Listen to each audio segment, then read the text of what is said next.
For the very first time, we are hearing jail phone calls from Gypsy Rose Blanchard while she was incarcerated at Waukesha County Jail. So in this video, I'm going to be playing two different phone calls. The first phone call is going to be between Kristy and Gypsy, and the second phone call will be between Gypsy's father, Rod, and Gypsy.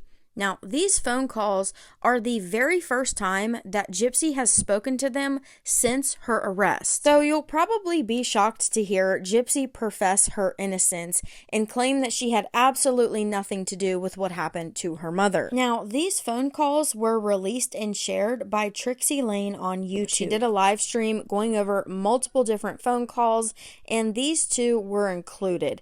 Now, the first phone call was actually a call from one of Gypsy's aunts who had tracked her down where she had been arrested and called the jail to get in contact with Gypsy, because it seems at first that Gypsy's family was having a hard time finding her or contacting her. So I believe that aunt then relayed the information to Kristy and Rod. At least that's how I perceived it, and why up until this point Kristy and Rod had yet to reach out to Gypsy. So with that being said, here's the first phone call that Gypsy has with Kristy Blanchard. Hey, my sweetie. Hi, it's Kristy. Yes, baby. Hi. Oh my God, it's so good to hear your voice. Oh, it's so good to hear yours, my love. Oh, So good. I can't really talk much about what happened because my lawyer said not to, but I just want to let you know that Aunt Celeste had put some money on my account so I can call you and Daddy or her, and I just want you to know, and please let Daddy know that I'm innocent. I will, baby. And look, Daddy and I will be there when you get to Missouri, and we will help you any way we can. Thank you so much. And your brother and your sister, we love you so much. And I love you so much, Chip. I love you all so much, too, because Daddy still loves me. Daddy still loves you. In fact, he's coming home tonight. I got to go pick him up between 2 and 3 in the morning. Okay. So next time you call me, you've got to talk to Daddy. Okay, good. I think I have like 15 minutes to talk on this call, but I'm happy that somebody tried to get in touch with me because nobody else got through. And whenever I got arrested, I'm like, why is anybody calling me or trying to contact me? And then the stuff they say in the news is horrible and not true. Oh, no. And we were in touch with the Missouri Police Department. I called and talked to Detective Toole where you're at, and he told me he was going to let you know that I called. I don't know if he did or not. No, nobody didn't tell me much. I told him, I said, you tell her, make sure that we love her, and we will be there, and we will not leave your side, sweetie. You have family. You have family that love you. You are not alone in this. Thank you so much, because honestly, I thought it's a complicated situation, but what they say on the news is not true. You know that I love my mama, and you know that I would never let her hurt or to be killed or any of that. I know, honey. I know, sweetie. And they have arrested the man that did it. He was my boyfriend, and unfortunately, he did what he did because he wanted me to come live with him. And I'm so sorry that you're suffering. That you're getting all this blame that the media is saying. I know. And like I said, when we get to Missouri, well, Daddy and I will be able to sit down and talk to you. And right, and I'll be able to tell y'all the truth of what happened. And it's really hard in here because it's like I've never been in trouble with the law ever. I've never been in jail. Baby. And over here it's like everybody is so cold, and then they showed what the case was on the news, and they're like, Gypsy accused of killing her mother with her boyfriend, and I'm like, that's not true. And then they had some inmates in here that's like, you're a mommy killer, and they're all fun of me, and it's just horrible. I'll never be able to take your mom's place, but But you're the closest thing I have. You're the closest thing I have to my mama. Yeah, and I'll be your mommy, baby. Thank you so much. And I was wondering if I get through all of this, and I'm able to get out somehow. I don't know if it's by trial or what, because I've never had to go through this before. Is it okay if I come and live with y'all, because I have no one else to go? Baby. Baby, you are welcome here. Thank you so much, and I would not be a burden at all. I'm a good girl. Oh, baby, I know you are.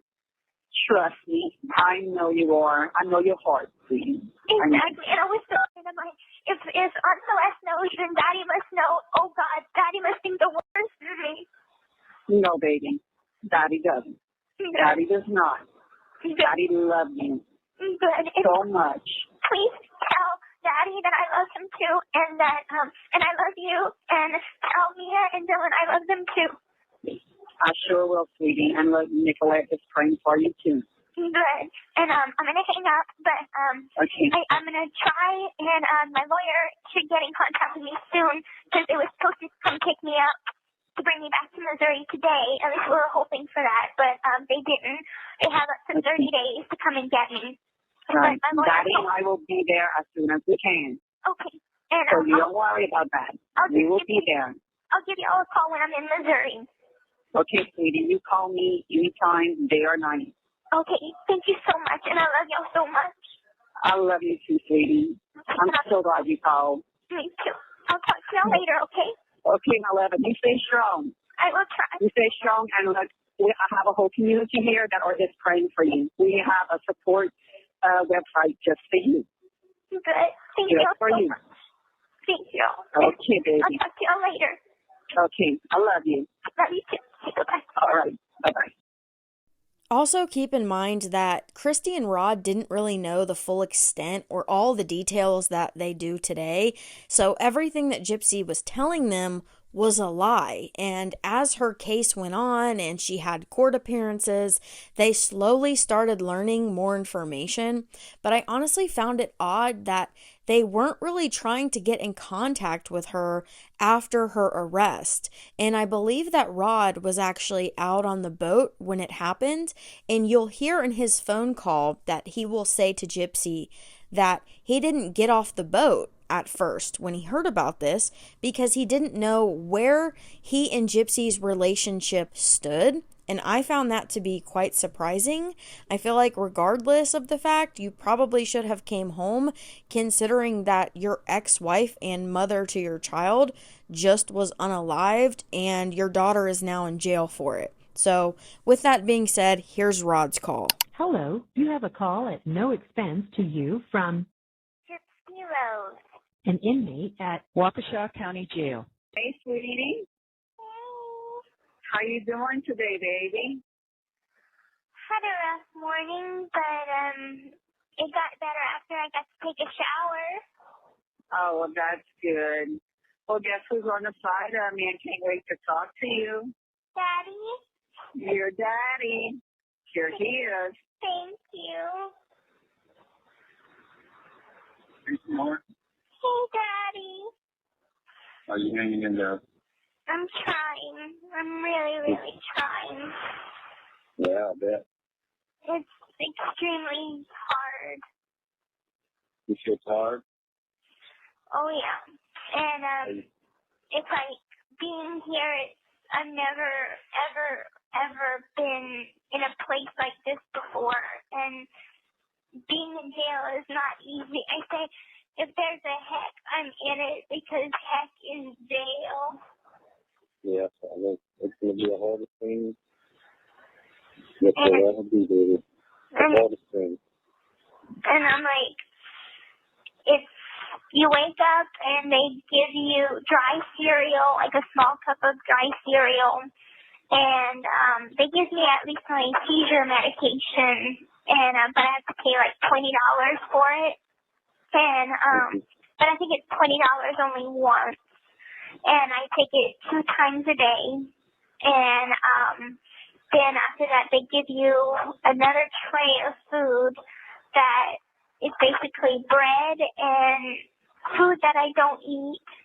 And for dinner, it's the same thing, food that I don't eat. So I'm basically living off of bread and cookies and water from a faucet that's connected to a toilet. Yeah.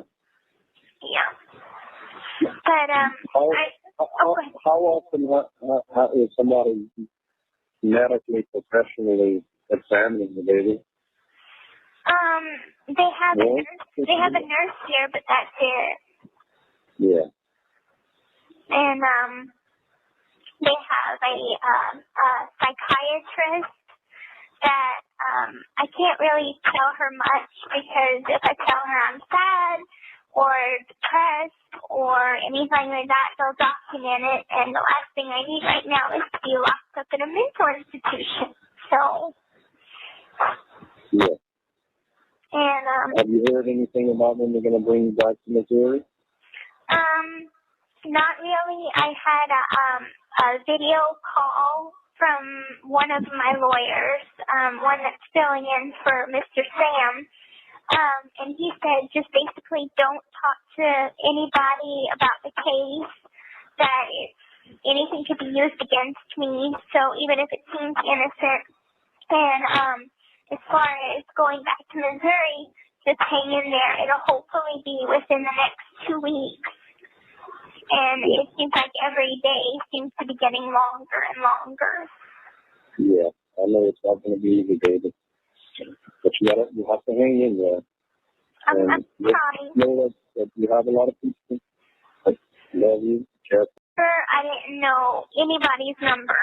And so whenever she had called my lawyer, I'm like, thankfully I can get in touch with my dad and be able to, try and explain things to him. And unfortunately, I still can't explain things to you on the phone here while I'm in Wisconsin.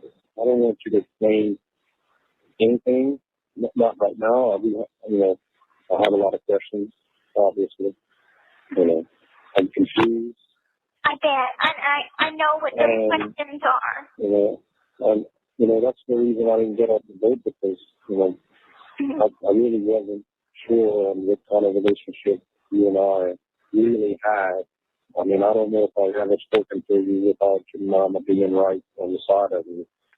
Well, to be honest, Daddy, I understand that we haven't had a chance to get close in a long time, probably my whole life, but truth is I've always wanted to get close to you. How far apart we lived, and of course you having a job, we never got a chance to have a real close relationship, and I want that. I really want to build a good, close relationship with you.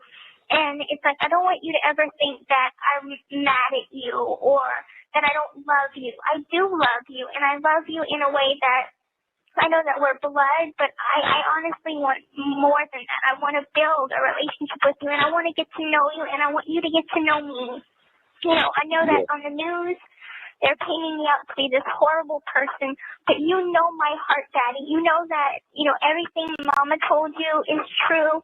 I am truly a good girl, and, I've always loved you, and I would never hurt Mama, and I know that you probably have some questions about, probably my health, and what happened to Mama and stuff like this, and I'll be able to explain that whenever I'm in Missouri. Just know that I'm innocent and know that I'm still your little girl. Yeah, that's you, baby. It's good. And I just know I love you, and as soon as I get to Missouri, I'm gonna want to see y'all. Yeah, we'll be there. Yeah, about that. We'll be there. Okay. I'm gonna hang up now, but I just wanted to get in touch with you so I could at least have some comfort for tonight. Yeah, well, hang in there, darling. We're gonna be there. We'll always be there for you, okay? Okay. I love you. I love you too. And I'm not mad at you at all. Good. Okay? Good. So don't worry about that. You're good, okay? Okay. Call back tomorrow if you can. I will try. Okay. Okay. Bye-bye. Bye. So there you have it. Those are the very first phone calls Gypsy Rose Blanchard had with stepmom Kristy and father Rod. Now, I found it pretty interesting how quick Kristy was just to accept this new role as Gypsy's mother without really learning the additional details to the case. I was also shocked by the comment Rod made about how he didn't return home because he didn't know where he and Gypsy's relationship stood.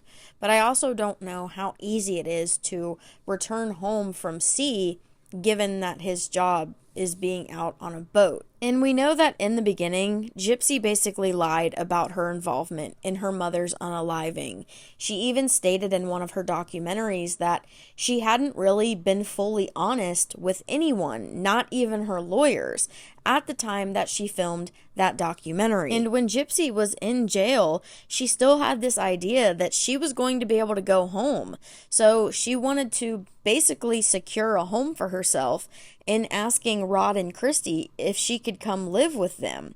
So she didn't want them to view her in a negative light, or as the media was portraying her, a quote monster. So like I said, if you guys want to hear more of the phone calls, they're over on Trixie Lane's YouTube. Let me know what you guys think about this down below in the comments. Please do me a favor and give this video a thumbs up. If you enjoyed it, consider subscribing, and I'll catch you guys on the next one.